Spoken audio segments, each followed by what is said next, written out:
I went from a period of, making my debut, playing in Barcelona, playing at Ibrox. Then all of a sudden, everything's taken away from you. You only really see this injury in two cases, one being NFL, when it's a total wipeout and somebody's standing leg, and a car crash. Coming up on the official Celtic FC podcast, assistant manager John Kennedy opens up for the first time on his career-ending injuries. Albeit it wasn't Celtic Park, but it was in the day we managed to win the league, and that'll live with me for the rest of my days. And he also looks back on his favourite memories from his time at Celtic. This is the official Celtic FC podcast.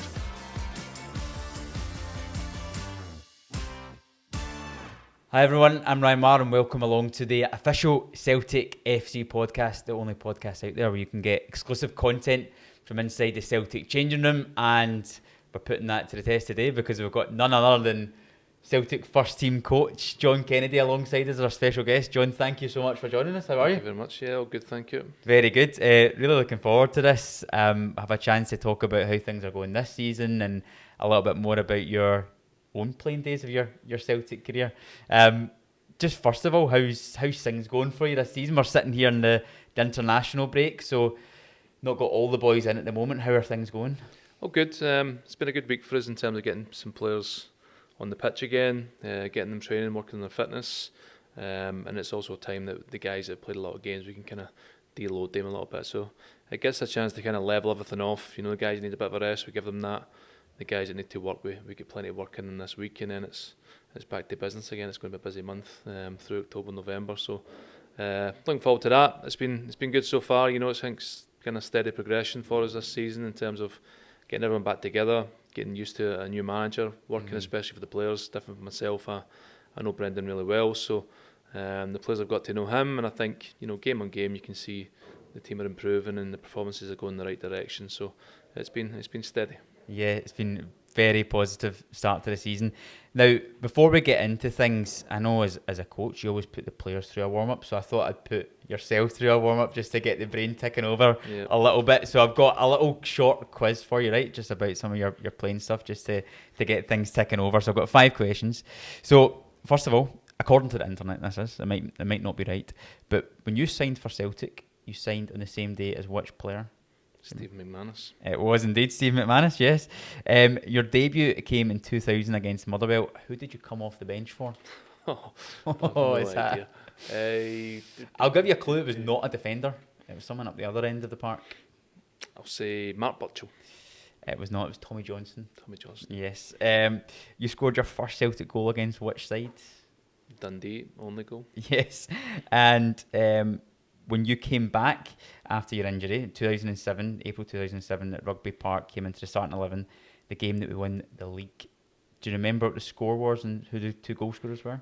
2-1, Nakamura, last minute free kick. And first goal was... It's overshadowed because of Nakamura, doesn't it? What was it again? Your hand. Yeah, go on. Striker. Scott McDonald. Jan. Big Jan. Yes, Jan. And the last one, you were manager of the Youth Cup final team. Who scored a hat-trick in the first one of 2012? Jackson Irvine. It was Callum McGregor. 8-0 win against... Can we restart them? Yeah. I know, I should have given you a bit of pre-warning on that. So hopefully that's got the brain ticking over a wee bit. Fine. I think it's amazing, like yourself and Stephen, both signing for the same day. Yeah. I was reading as well that when Stephen actually made his debut, he played alongside yourself against away to Hibernian, I think it was. Yeah. And you're both still here now as coaches. It's quite mad, isn't it? Yeah, we've kind of had a kind of long journey together, even before we came in full time and stuff. We knew each other from playing. He was a year above me, but we kind of hovered in the same circles as such in football terms, and been at a few of the same clubs. Kind of families half knew each other, so we kind of knew each other growing up. And obviously then as we progressed in professionally, we played a lot together. We signed together, obviously.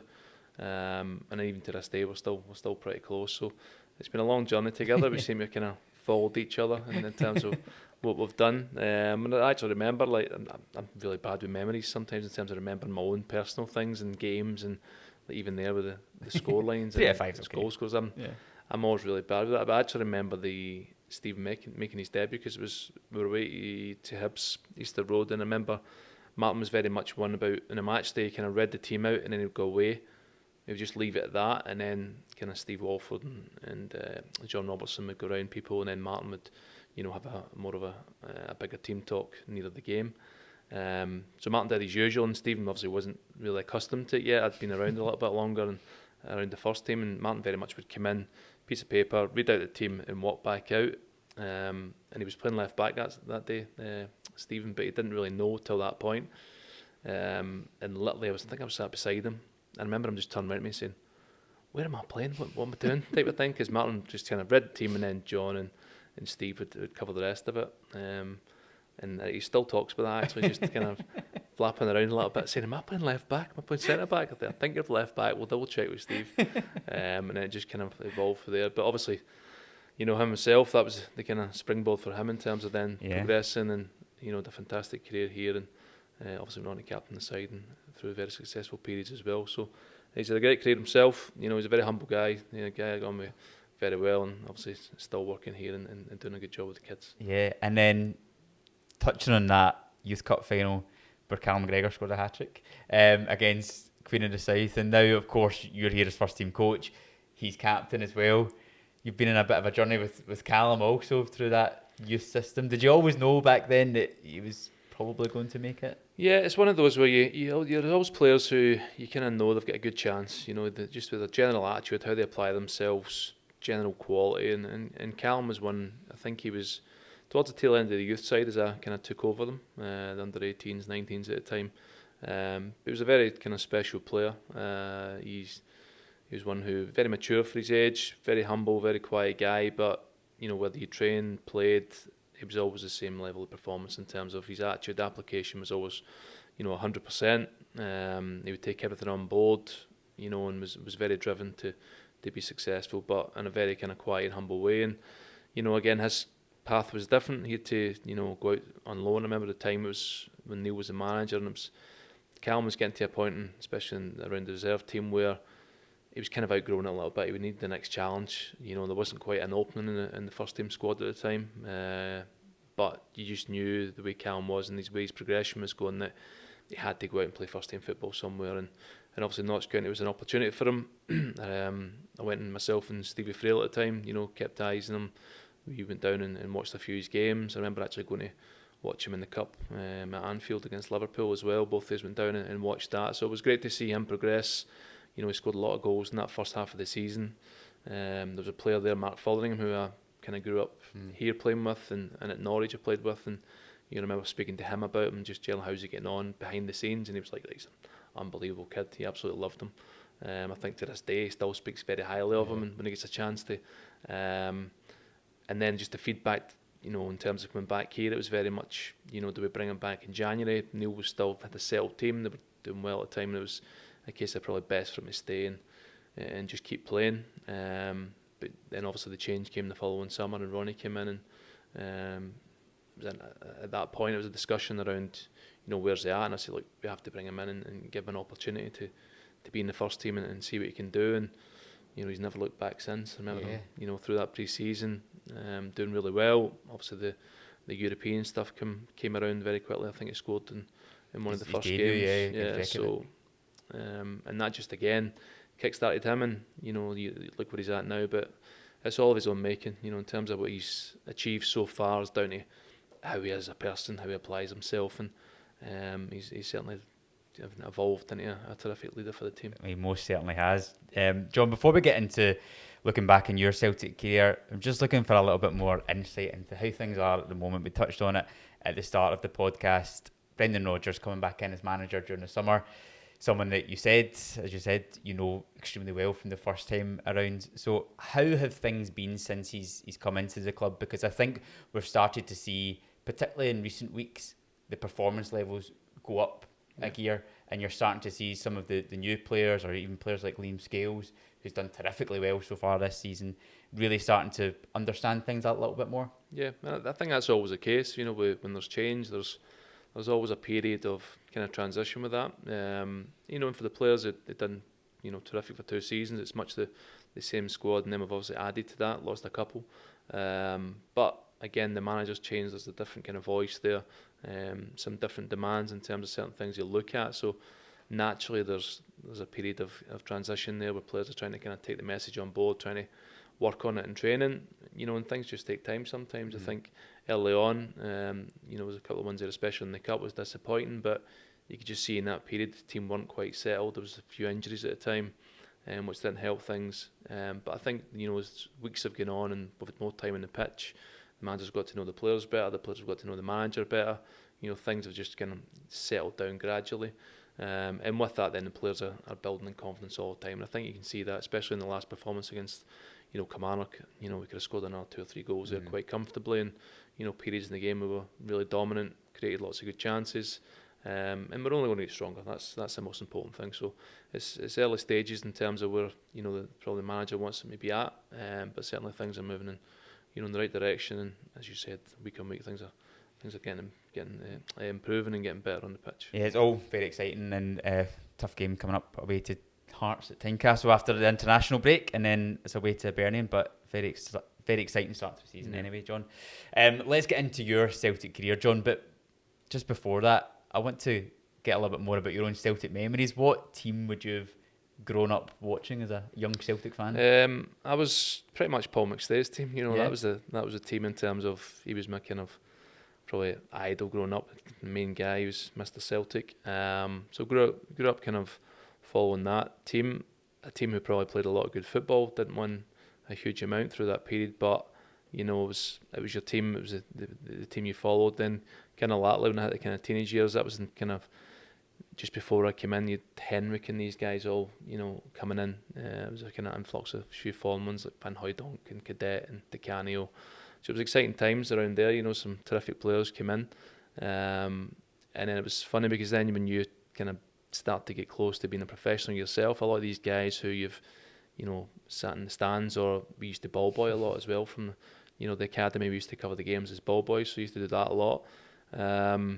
All of a sudden you're kind of thrust in and you're with them on a daily basis. Initially we were doing a lot of the jobs around the training ground, so you're kind of cleaning the guys' boots, but you're kind of in contact with them, you're speaking to you, and it's you have to kind of pinch yourself a little bit. And then I was feeling fortunate quite early on, especially it was my first season. Towards the end of that, the second half of the season, I started kind of training with the first team and being around the first team more. So it kind of moved very quickly for me. I went from being a young kid watching the team, chasing the balls about on the side of Celtic Park, getting them back in play, to all of a sudden cleaning the guys' boots, making sure they're ready for games. And we used to do a lot of the kind of games with John Clark. A couple of young guys from our team would go to the matches, do all the jobs, and I used to love that. We used to do nearly every game when you get a chance to, because you were kind of around the first team, you seen how they operated.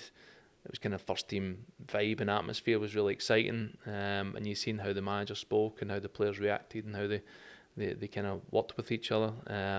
So I found that really exciting, and then before I knew it, all of a sudden I was inside that dressing room with them. It was all a bit strange, but it was a very quick journey for me. But going back to where it all started, it was kind of the first player I really remember as being excited about was Paul McStay. Yeah. Did you always have an inclination that you were going to make it as a footballer when you were going through those early teenage years playing? Like, when did you officially kind of come into the Celtic Academy?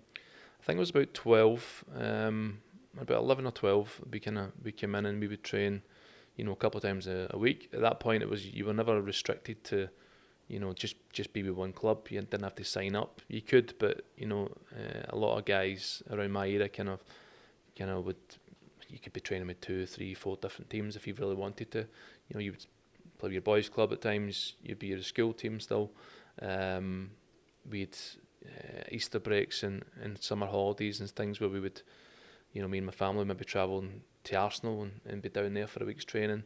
But just as time progressed, I kind of began more and more to kind of settle more towards Celtic. We would then come in and we would, Celtic would be your weekend team. So done away with the boys' club, came into Celtic, train there during the week, play at the weekends, and then I was around 14. The kind of club then started to speak to me about kind of settling down and looking ahead to when you were going to leave school and turning professional and all these type of things.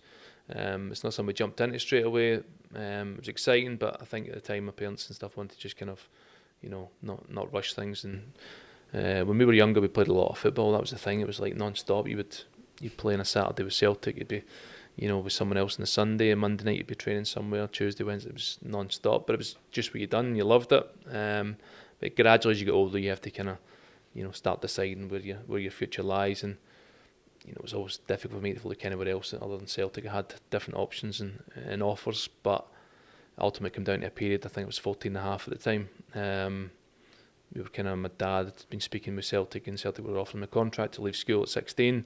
And at that point, it was like my mind was made up. You're not going back to school at that point, are you? Nah, it was, and I liked school. I had no issues with school, and I did quite well at school. But at that point, it was just a no-brainer for me. It was like, okay, let's get finer details and we'll get signed. And that was the night when the picture still haunts us to this day, when I've got a yellow shirt and a bad haircut, sitting beside Stephen. So that still circulates around group chats and everything else, and appears in the Celtic programmes, whatever else, now and again. It's a shocker, but that was the night where it kind of all began. And now we need to dig it out and put it on this podcast. Probably, aye, it's a shocker. To be a Celtic fan for all your days, you spoke about going to the games and then very quickly you're training and playing with these players. Do you remember that first training session when you're going into the first team? Because I imagine it must have been quite daunting. It was. I've told this story once before.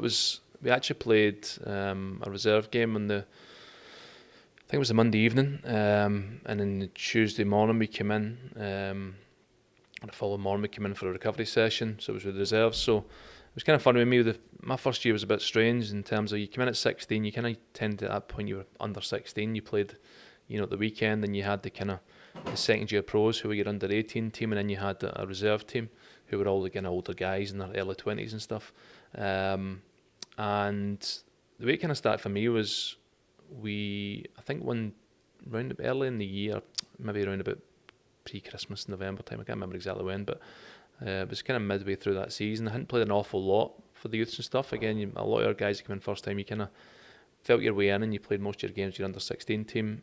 We did that, and then there was one day a kind of reserve team and a youth team game fell on the same day. The reserves were playing Livingston away somewhere, the youths were playing the cup or something. So some of us who weren't involved in the youth game went and played in the reserve game. Kenny McDowell and Danny McGrain were the managers. And went and played, and actually played pretty well that day. And since that day I stayed with the reserves, funnily enough, for the rest of that season. So it was pretty much the next game came around, there was kind of league games and everything else. All of a sudden I started playing the reserve games, so it was kind of it's funny the way it worked out. I was kind of playing the reserves before I was fully in the youths. Naturally then, because you were doing well, you found yourself playing the youths as well. So I'd play often Friday or a Saturday with the youths, and then maybe midweek with the reserves. It was good, loved it, but it was a very quick, again, progression for me. But I remember going back to the first training session. It came around after a reserve game. I played quite a lot of games in a row at this point, and Kenny and that were around. Kenny Douglas was then taking the team, and I came in for a session the following morning. Came in for my breakfast in the old canteen at Barrafield, the porter cabin, let's call it, and I went up to the buffet bit, and I remember Kenny McDowell was sat beside it saying, "Oh, you're training with the first team today." Now I hadn't heard that before. I'd heard him maybe say it to some of the older guys, but it never came at me before, and I kind of dismissed them. I went, "Yeah, okay," because it was one of those days. I remember the night before, kind of doing well, and him saying well done and everything else, and I thought he was kind of joking, you've done that well, you're going to train with the first team. And I went, aye, very good. And I carried on getting my breakfast, and he'd actually follow me up to the kind of cereal bit and say, "No, you're actually training with the first team, you better go and get ready." And I was like, "You serious?" He's like, "Yeah, I'm serious. Why would I kind of joke, So it was like, right, okay, and that kind of came around quite quickly, and then went in, got ready. First team appeared, and it was one of those where the first team were coming from Celtic Park, but we were already at Barrafield changed. You're kind of standing about thinking, what do I do here? You know what I mean? I was still kind of half thinking, is he joking or not? So Someone's playing it was one of those, I was standing around the pitch just waiting everybody arriving, and then eventually I turned up, and it was Kenny and stuff at the time, kind of came up and spoke to us and says, "Yeah, you're going to train with us today, just kind of enjoy it, but don't think too much about it." I couldn't even tell you what the session was, it was just a kind of blur. But we did the session. I remember at the end of the session, I'm kind of saying, you'll probably be in the squad tomorrow night, and we're playing Motherwell. And I was like, this isn't adding up. I went for kind of cleaning boots kind of a couple of months ago to all of a sudden playing reserves, and then all of a sudden training with the first team, and then a day later you're going to be in the squad. So that was that. I remember after finishing, getting changed, I think Henri McDowell had said to us, like, just go up to Celtic Park. You'll find out the squad and everything up there and all the details you need to know. So headed up there, and again, Kenny had said to us, you're in the squad tomorrow night, so just get your timings and that and be ready. So I remember phoning my parents and stuff and saying, I'm in the squad for tomorrow night, and they're like, we get tickets? I have no idea. They're like, you better get some tickets, because if you're going to be in the squad, we want to be there and stuff. So I can't remember. I somehow came across, got a couple of tickets, and that was all arranged. And then before I knew it, the following night came, kind of during the game, out to warm up. Kenny had we were out warming up behind the goals, you normally do. And I remember Kenny doing the usual, kind of shouting up and kind of pointing to him, but there's usually a few E's out there, so you're never quite sure who's been called in. And again, just being yourself, you think, I'll not be getting on here. It was like, I think it was 4-0 maybe at the time, I can't remember it fully. Yeah, that's right, it was, yeah. Was it? But at the time, it's like, come in and you're kind of pointing, you're talking about him, whoever it might be beside you, and all of a sudden the guys are going, no, it's you better go. But I remember the thrill of just the thing I remember most about that game. I don't remember much of the game at all. It was more the run back into the dugout, in terms of going in. It was almost surreal, in terms of you've kind of been there, stood sat in the stand or, at the side of the pitch being a ball boy, to all of a sudden being called in. You're ready to go on the pitch and make your debut, which was also a dream of mine. And that's how it kind of all came about. So it kind of all came about out of kind of nothing. It kind of all moved so quickly, but again, it was probably a good thing. I didn't have too much time to think about it. Checking the date to make sure it's not like April Fools and they're calling you. I mean, it's crazy. And did you know the significance when you were coming on the park that you were going to be Celtic's youngest ever player? No, I had no idea. I think it was days later, actually. It wasn't till, I think it may have been even the Celtic View or something at the time, had kind of wanted to do a piece about it. But the whole time I had no idea. It's not something I even thought about who's been the youngest ever Celt before or anything like that. It was just a kind of moment of, being proud of the achievement of making your debut for Celtic. At that point you're not thinking too much into the future. You're just thinking, wow, I just kind of stepped out in Celtic Park and made my debut here, and everything was very surreal, as I said, and it was more the kind of, your family, surrounded by your family, the excitement that they had and how they were feeling about it. So it's not just about you, and that's the thing about your debut is, it's great and everybody talks about your achievement, but it's not just your achievement. It's everybody you've been around your whole life achievement. They're the ones that support you the whole time.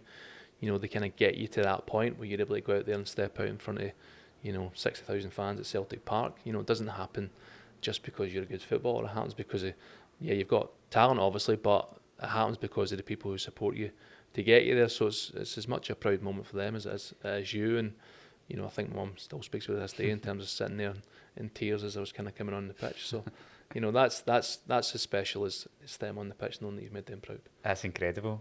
How did you find stepping up into that environment as a 16-year-old, not just playing in the first team, but I imagine training was maybe at times harder than some of the games when you're going up against likes of Henrik Larsson and Mark Viduka at that time? It was, and it was really challenging, but it was an amazing experience. I had a period at the time, for the rest of that season. Then I kind of was with the first team, pretty much every day. I made a few appearances to the end of the season, and then obviously there was change. Martin then came in the following season. I went away pre-season with them, and then at that period, once Martin had kind of accumulated his squad and put his team together, I kind of stepped back to the reserves for a little period, but I would kind of come and go with them. A bit like we do now with the lads in terms of like you're mainly with the reserves because that's when I had to get my game time and playing. There'd be moments where Martin would pull you up and down and be involved. But it was an amazing experience, especially initially being so young and being exposed to all these top players. And as you said, Henrik Larsson, and then after that was Chris Sutton, it was John Hartson, it was all these type of guys who, again, you've seen from afar and seen how talented they were, and all of a sudden you were up against them. And but it was probably good for my development as well, because the challenge of it, and I'm always one who loves to be involved in a challenge, and if there's a challenge I'll tackle it head on. That's the way I am, and that's the way I've seen that. When we trained with Henrik, I remember Chris and Sutton and these guys talking about me and the way I would tackle and train and stuff, but it wasn't through badness. It was just because I was competitive and I wanted to, take any opportunity that was given. So that's the way I trained and played, and I was wholehearted. And several times they'd moan about it, or you'd kick you back, which I did in the day, which you just accept. You get up and you get on with it. So it made you grow up very quickly. At the same time, then when I did step back, it was probably the right decision, because I was still 16, 17, surrounded by all these kind of top quality footballers who were all very experienced. Martin's team in the main, for that first period, they were very experienced players. So it was great having their support. At the same time, then taking a step back to then come a game was probably the right thing to do in terms of my development. Yeah, what was it like when Martin ONeill came in? Because obviously at that point you're still extremely young, still at 16, 17.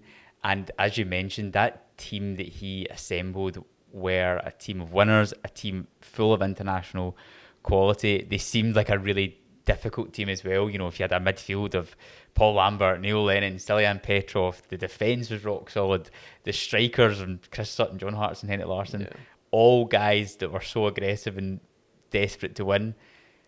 Did you notice that in training? Was it difficult? Was it a challenge going into those training environments against them? It was, but again, even like after that first period, so maybe Martin's kind of second year, and then on, it was, I would then be up, pretty much every day training and being part of that group. But we also had a lot of others, myself, Sean Maloney, Liam Miller, Colin Healy, Stephen Craney, Jamie Smith. There was a lot of us. We had a really good group of young players as well at the time.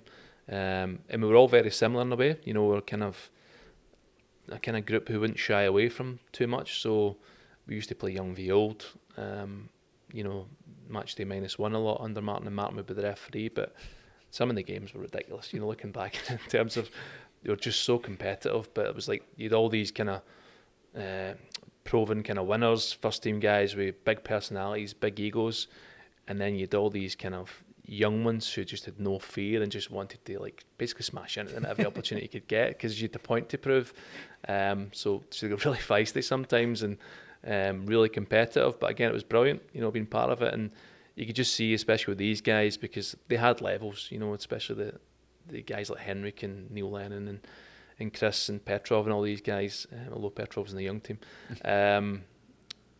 You knew they just knew if we were up for it any given day, and we started, maybe go 1-0 up, 2-0 up, but they just all of a sudden found the gears, and it was almost like they couldn't, allow these young guys to try and take over or get the better of them in any given day. So they were brilliant games. Some of them were as competitive or better than the games the following day. This is the day before the game? It's the day before the game. You wouldn't do that now, would you?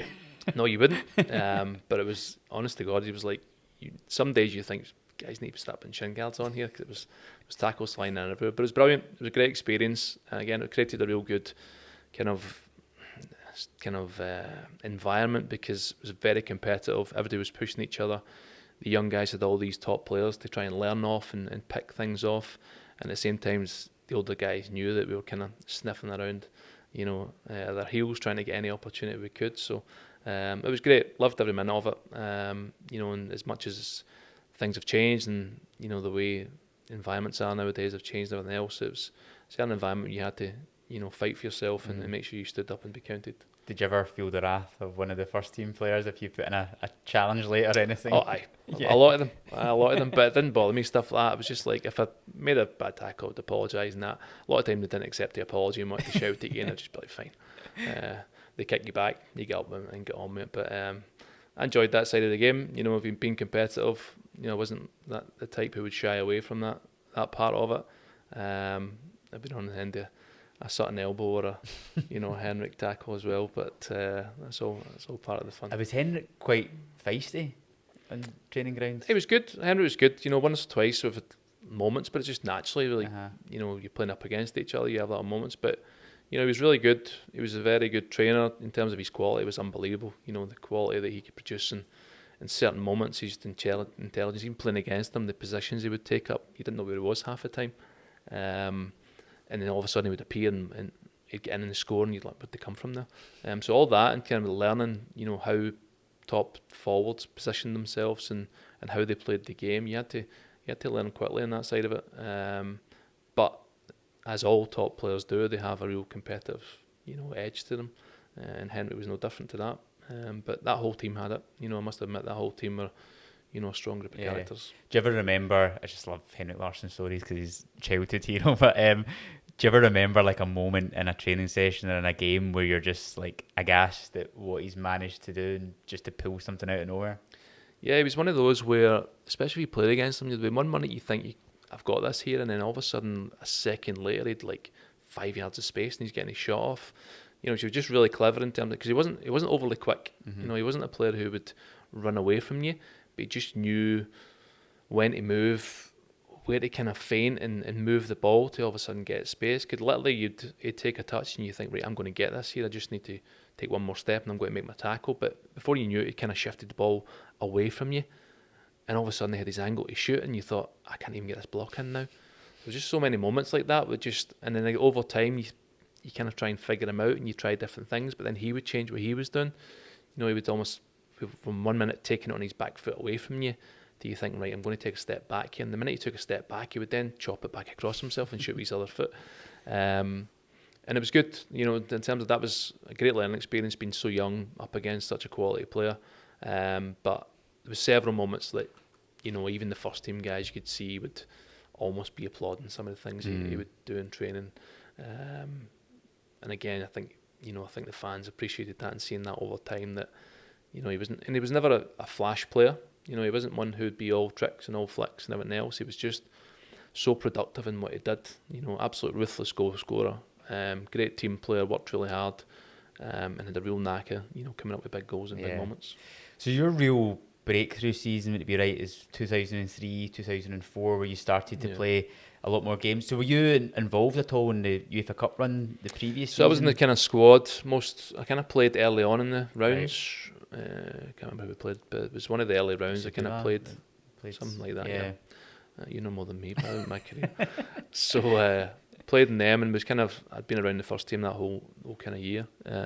So I'd travelled to all the games, been involved, been on the bench a couple of times. Stand out from that? I remember the Stuttgart game. I remember the atmosphere in the stadium and everything else, but I remember that kind of period. But the Boavista game was the main one where it was almost really hit home in terms of what was about to happen, because you kind of went on this run. And I remember game by game, kind of the guys, and it was more the first team, you just been around and kind of seeing it and experiencing it. In terms of some of the teams you come up against, and it was almost, even for the first team guys, I remember a lot of the first team experienced guys, they're almost just ticking them off, in terms of like, they almost achieved, beating someone through to the next round. And it wasn't all kind of, oh, wow, that's amazing. It was almost like, right, you're gone, kind of next, It was this kind of mentality where it was next round, win that, next round. And that's the way they progressed. But I remember in the Boavista game being over there, and I remember the minute the full-time whistle had went, and obviously then in that tie, it being, you've actually now got to the, UEFA Cup final. It was almost like a moment of like, you can't believe what's just happened to you, in terms of you're about to go and compete in a European final. And then you look back in all the steps that the team had taken through that and the challenges they'd faced, it was almost like just overcame it. And you almost felt like the writing's on the wall. You had to just go another step and go and win it. But in terms of that year and being involved in that and seeing, Seville in itself, and it's probably the biggest kind of moment in terms of seeing what Celtic's all about. Turning up. I remember I was going to training several days before out the way, and then coming into the stadium for the game. It was blistering hot. Everyone had big suits still on, and I think someone picked black suits and it was 40-degree heat. So I was turning up, but literally it was, you just had a wall of Celtic fans at one point. I remember just coming in with police in front of us and everything else, and just hitting this wall of Celtic fans, and it was like the bus was just kind of trickling along. It was just like, packed. You sometimes see stadiums and you see, fans and there's a big crowd, but it was absolutely rammed. But in terms of obviously the way the game went and losing that, but it was such a proud moment, being there and seeing that. And I think, we still speak to Celtic fans to this day, and I think everyone that was there, as much as the result didn't, go our way, I think it was one where everybody really was so proud of the support in the club with where the team had got to, and just the kind of spectacle it created on that day. So it was still really special. You know, it's still kind of gives me goosebumps. You know, when you see pictures of it and images of it. You know, it was great to be kind of experiencing that firsthand alongside the players. It's crazy to think it's 20 years ago, isn't it? I know. You know, Makes you feel really old. So much has passed since then. But yeah, that season in 2003, 2004, for yourself, you started to come into the team a little bit more often. You played in the Champions League at that game against Lyon, which again was another heartbreak. They scored right to death, didn't they? But the big, real moment, I think, you may disagree or you may agree, with the Barcelona game away from home at the new camp in the UEFA Cup, so we went into the tie 1-0 up, was that right? Up, yeah. We had a suspension at the back, and then Bobo went off, and it was yourself and then David Marshall in for the away leg. Yeah. And that was my first kind of real proper season, you know, where you really felt, you know, part of the first team really. You know, you didn't feel, you were young, but you didn't feel like the kid anymore. You felt like you could contribute. You know, and Martin was good in that respect, you know, because one thing with Martin, it was difficult to get in his teams, you know, because when he had the big players and he had the experienced players, you know, he did rely on them. But, you know, I think when they seen the opportunity was there and the timing was right, he would certainly open the door for you and let you go in. At that point, you had to perform. You know, he wasn't one that he would, you know, give you time. You had to go in and perform because there were so many players waiting to play and so many, you know, big players at that. So that season, I kind of got in. I remember having an absolute stinker at This wasn't on my notes. We played Hibs in the Cup away and we lost 2-1. I gave away a penalty. Handball, some stupid handball. I remember after the game, Martin going absolutely crazy. And I'd a lot of run at that point. I'd played quite a few games, you know, been doing quite well, and then just out of the blue, kind of had a bad night, gave away a penalty. I think we were 1-0 up. Eventually lost 2-1, I'm sure. And Martin wasn't best pleased, let's say. So that night passed, and I remember at that point getting kind of left out. He dropped me after that, which was fine. And again, you kind of going through a period of development, you need to kind of come and go a little bit with it. And I sat out for a little bit after that, and then all of a sudden he kind of thrust us back into the team again. Can't remember when it was, but again, just head down, trained away, worked hard, and again, opportunity provided itself again. Played and then, you know, played a few games at the turn of the year, and then obviously the Barcelona game and Rangers was straight after that as well, which was obviously a big week for us, and that's probably the main game that, you know, people still remember you for and speak to you about mostly. You know, still get people coming up to the street saying, "Oh, I was in Barcelona that night you played," type of thing, and it's nice, you know, it's nice, and it was a great achievement for us as a team to go over there as, you know, underdogs at the time, a strong Barcelona team who were, you know, favourites, albeit we had a lead from the first game, but you knew going over there how difficult it was going to be, and, you know, it was a great team performance that night to see it through. Because that was a Barcelona team, I think it would have Ronaldinho playing in it at that point in time, and to go over there, yourself and David Marshall, I think that's what made that result even more special, because you had these two young players that had come through the academy and not just made up the numbers in the starting 11, but performed so miraculously as well. Like, was that quite special for the two of you, having come through that system together? Yeah, probably. It was, again, moments like that. They're kind of things you again dream of. You don't expect it, and again, as a footballer, it's weird because things change ever so quickly. You've seen it with so many players. You know, so in that period, kind of in that season, you're kind of doing well. You come out of the team, you're doing well, and all of a sudden you're presented with an opportunity to go and play in the new camp. You know, in the UEFA Cup against Barcelona. And, to come out the other end, it was such an amazing result and team performance, and again, you could see what it meant to everyone, you know. But I think, again, people probably going into that game would have looked at it and went, like, we've got two kids in the team here against one of the best teams in Europe. Probably like, get your money on Barcelona. But, you know, again, the experience of the older ones help us, you know, especially as young players. And I remember Martian that night, it was an absolute fire as well in terms of some of the saves he was making. And you just felt in that game, I still remember that actually. I don't remember lots of games in my career. It was just weird. You kind of go into a kind of zone and you play and you come off and then you come out your wee bubble and go home. And I've not got loads of memories of games, but I remember that one just, you know, the longer the game went, you just sensed from them, they just kind of ran out of ideas a little bit, you know, and you just felt we were growing in confidence. And had more belief the longer it went that, no, we can see this through here. They started putting subs on and getting a little bit more direct in the play and everything else, and we were kind of handling everything they threw at us, and I think most of their kind of bigger chances came earlier in the game. And just as the game went on, we kind of steadied ourselves and were able to control things. And so you just get a sense through the game that, you know, you knew anything could happen at any given moment, but you just thought as it was going on, like, you know, we've got this here. And you could just feel the kind of experienced players around us kind of rallying each other and trying to push each other and keep everybody concentrated. You know, and thankfully enough, we managed to see it to the full-time whistle and progress. And then it was a quick turnaround to Ibrox on the Sunday. Ibrox, which I think it was the game known as Beach Ball Sunday, that one. Yeah, it was. All the balls were coming in from the away end.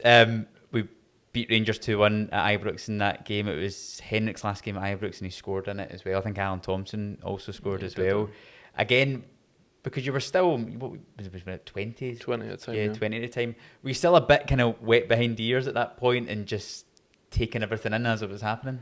Kind of probably less fear than you'd imagine, because sometimes you think, you know, you maybe people outside looking in, you might think, oh, young player, that's a lot of pressure and everything else, but it's kind of one of those ones where you're just kind of in that moment, you just kind of got to do it. You know, there's nowhere to hide, there's nowhere to kind of stand back, and you know? And you've kind of worked to get to that point, so there's no point in being, you know, overly tentative or overly cautious about it, because at that point, you know, you're not doing yourself justice or help the team in any way. So it's one of those where you just kind of got to thrust yourself into it, do the best you can possibly do, and hopefully, you know, it turns out well for you. And that's the way I've kind of tended to be. And it's the same with games like that. Actually, that was another game where, almost like Stephen were talking earlier with the positional thing, Martin came in at Ibrox, and I remember going into the game thinking, I wonder if I'll play, because someone was back from suspension or injury. I can't remember what it was, but I remember thinking to myself, because with Martin in that first period,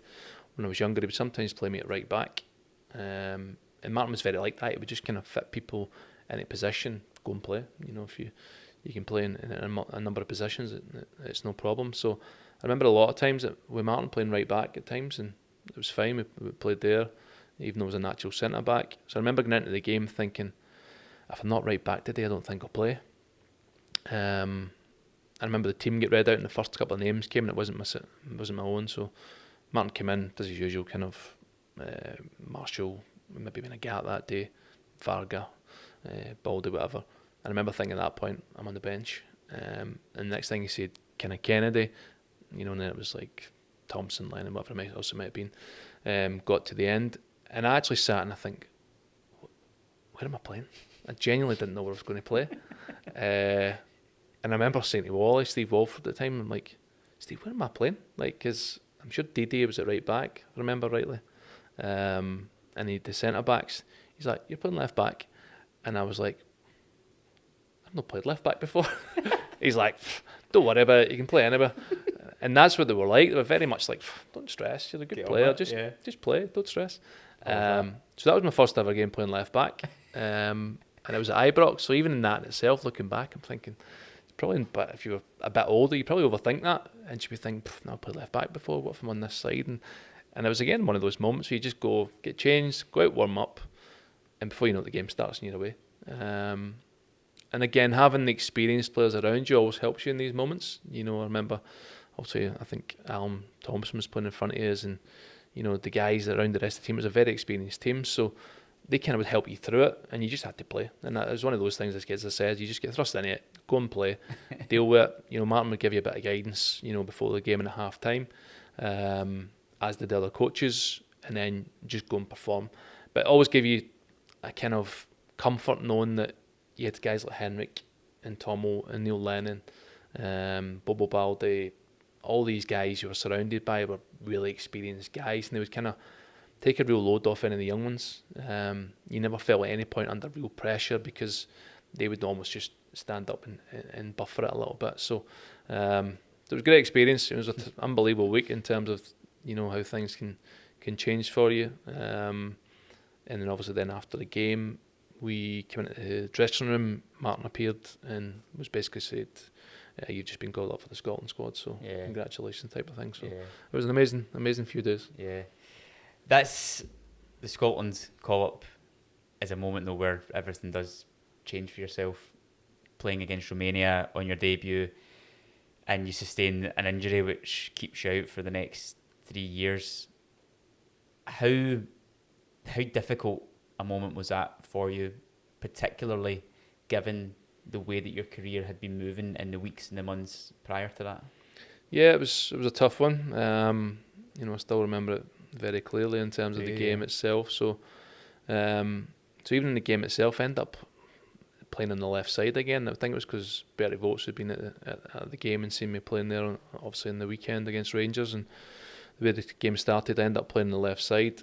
And I remember the tackle, I remember just kind of coming in. I remember at the time thinking something's happened here, and you almost go into a wee bit of state of shock when you get such a bad injury. And again, just being me, I remember saying to the physio, just get me up type of thing, and they were kind of tentative, and I remember kind of pulling myself up on my feet a little bit. And I remember the first step I took, I just remember my whole leg buckling, and I thought my leg was broke. So I remember saying to the physio, my shin snapped. I remember seeing my kind of leg just shift outside, and I remember saying my shin snapped, and they were like, just sit down. And then the stretcher came. Obviously went to hospital. At the time, then they were then talking a bit around, we're a bit concerned about your knee ligaments and everything else, but we can't really do anything at the moment till tomorrow when you can get scanned and all these type of things. And again, when you're young, you think you're untouchable. You kind of on the crest of this wave, everything's going in the right direction. You feel untouchable, but again, it's a life lesson that you can come crashing down at any given moment. And that was the case for me, and it's something that I still use in a coaching capacity at times. In kind of my experience. Is take nothing for granted ever, in terms of what you've got, make the most of it. On any given day, every game, you just got to maximise your career, because it can change in the flick of a switch, and that's what happened really. I tried to come back and had moments through that period, but and couldn't quite get back to where I knew I could have been, and at the same time I was always kind of in a fight and in a struggle to try and keep myself going. But through that period the initial period was probably toughest, because I went from a period of making my debut, playing in Barcelona, playing at Ibrox, then all of a sudden everything's taken away from you, and you're sitting literally in the hands of the doctors. In terms of Roddy McDonald, who was here at the time, we kind of visited the hospital the following day, got some scans, and basically the doctor in Glasgow at the time, his words were basically, I've never seen anything like this. It was just such a kind of horrific injury. And basically everything in my knee, pretty much, other than my kind of medial ligament, had just been obliterated, just snapped to pieces. So literally when I took a step on the pitch, it then transpired there was nothing holding my knee together, so my whole knee just dislocated at that point, because it was in pieces. So, and he advised us at the time, look, you're probably best going to America or somewhere who's used to dealing with more, bigger injuries. So we did that. To be fair, the club were terrific in that respect. They wanted to, support us and give us the best possible chance. We went out to America. We, spent, I think the first time I was there, I was around 6 weeks. I was spent out there. And the doctor out there, Richard Stedman, was an unbelievable guy. Terrific doctor. And he was a guy who dealt with a lot of the NFL injuries and everything else. And I remember him saying to us as well at the time, it was, you only really see this injury in two cases, one being NFL, when it's a total wipeout and somebody's standing leg, and a car crash. That's wow. That's how severe your injury is. And at that time he never gave us, very clear, you'll definitely play again, but he gave us a chance. He gave me a chance. He said, we're going to kind of do this in 3 stages. We can't do it all at once. It's too much. So we'll kind of get your knee settled down over the next 2-3 weeks. We'll bring you into theatre. We'll do some of the work and we'll investigate while we're in there. But it's going to probably take 2 or 3 blocks to kind of re-piece everything together. And remember at that point, so the most difficult part was up till that period, but it was unknown, in terms of at that whole time, all you can think about is I'm done. I'm never going to play for Celtic again. I don't know what I'm going to do. I'm not going to play football again. Your whole family, they're in it with you, because as much as they're, crying tears of joy and being proud of you, sitting in the Celtic Park when you make your debut, on the flip side of that, when it goes the other way, they're also the ones who probably take it, as bad, if not worse, than yourself. So it was very much one where, as soon as I was given that, bit of hope, that was all I needed. And it kind of set me back on track, because I had a period, probably about a month, where head was scrambled, really unclear on what I was going to do, to a point where the surgeon says, we'll do this, this and this, and that will kind of take you along the path to recovery. And at that point, just something clicked in me saying, right, I'm fine with that. As long as I've got a bit of hope, I'll tackle it kind of head on. And that's what we did. It was a long time. As you said, it was 3 years between playing games, several setbacks along the way. But, we eventually got there. And my whole drive the whole time was that feeling of, almost like my debut in a way, going back to walking out at Celtic Park. That was my drive the whole time. So when I was in the gym, when I was running a treadmill, at times I would go out running in the woods during breaks we had and stuff as well. The whole time, all I pictured all the time was walking back out at Celtic Park. I think that's remarkable that you had that drive and that determination to come back, and to come back as well and to play again for Celtic is such a remarkable achievement in itself. And you spoke about moments there during those 3 years. Were there dark times during that period? Were there moments where you thought about just not even trying again? Not so much not trying again. There was just moments where I felt like you kind of lose control a little bit. When things are in your control, you can kind of manipulate it and make it go in the direction you want. There's just some things you don't have control of. So with my knees in the state it's in, the only person that can really help it is the doctor.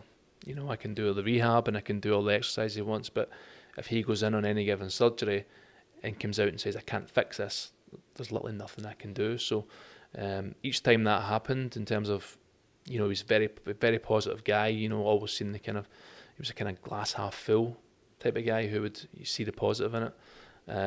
So every time he gave me hope, I knew I had something to cling on to drive me forward again. And during the period, again, the first period was probably the worst. And probably two moments. One was the first period, again, going from being a young guy, inexperienced, thinking, everything's on the rise, to come crashing down, and it's a hell of a crash. But that real uncertain period of not knowing if you're ever going to play again, that was the worst. And I could see it in my family. I could see it, people around me were hurting as well, which wasn't easy. But that was fine. Once we got over that, we kind of attacked everything. And then there was another period where I'd come back to training. So we'd had some surgeries, went through a few blocks of rehabilitation. And I came back into training. And on the second day back in, I remember I remember the moment. It was two moments. One's kind of balls came up to the player. He's kind of went to go round the kind of corner, and I've went to push him, and I just felt a shift in my knee. It was almost like just a thud, And I thought, that doesn't feel right. But it was one of those you didn't want to show any sign of weakness as such, even though it's silly to say that. So I kind of carried on.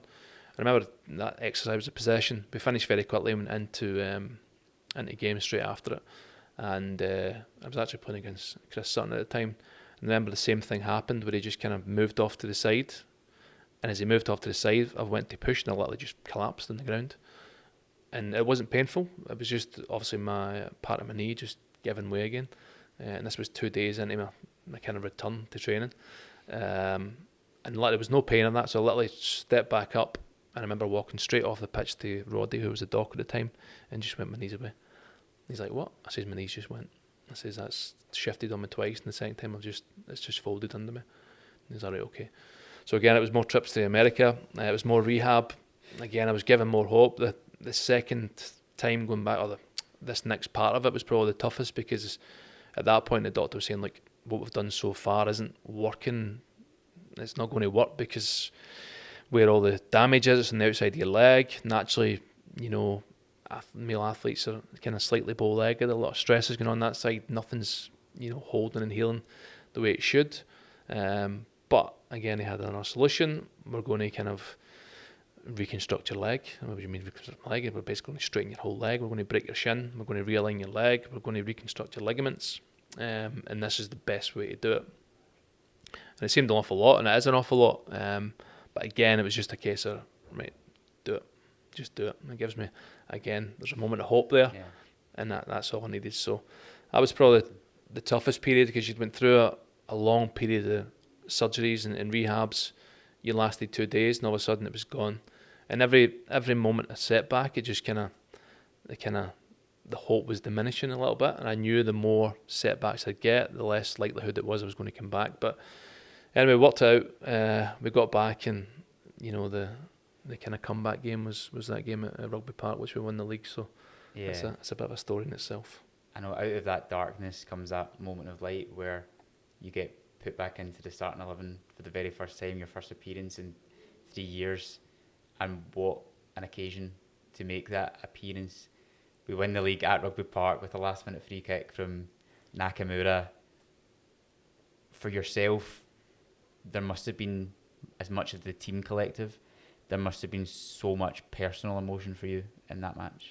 Yeah, there was, and it's one where, because you kind of waited, there was that kind of couple of months period where you were back fit and you were ready again, but again you just had to wait your opportunity, and it so happened that was the game. And it was a bit of a fairy tale in that respect, because again my whole drive the whole time was coming back to play for Celtic and stepping out at Celtic Park. But albeit it wasn't Celtic Park, but it was in the day we managed to win the league, and that'll live with me for the rest of my days. I remember Gordon after the game kind of almost tried to single me out, but I felt embarrassed by it a little bit because I was like, listen, I'm not that type of guy who wants to have anything just shone on me. It's all about the collective and everything else. But even that, the recognition from him in that day as well was special. So it was a great day. Again, it's a fond memory, and as I said before, it's for your family and your friends and everybody else to see it come to that again, because there was moments, certainly a lot of my family, if not all, would have thought he's never going to play again. But I managed to get back out there. Yeah, well, I can tell you, I think from a fan's point of view, that was, as much as again it was really amazing to win the league in the manner that we did. I think all fans have memories of you jumping in the crowds at Rugby Park as Nakamura goes in to that away end, and just feeling so happy for yourself personally that you managed to come back at that other end and show that incredible strength. And just detailing some of that there, it's incredible that you managed to come through all that. John, I think I've taken up so much of your time. It's an incredible Celtic journey that you've had that is still, of course, ongoing as a first-team coach. I know you ended up hanging up your boots as a player at 26 because of that injury, but since then you've been a coach, you've been an academy coach as well, you've now been in the first team.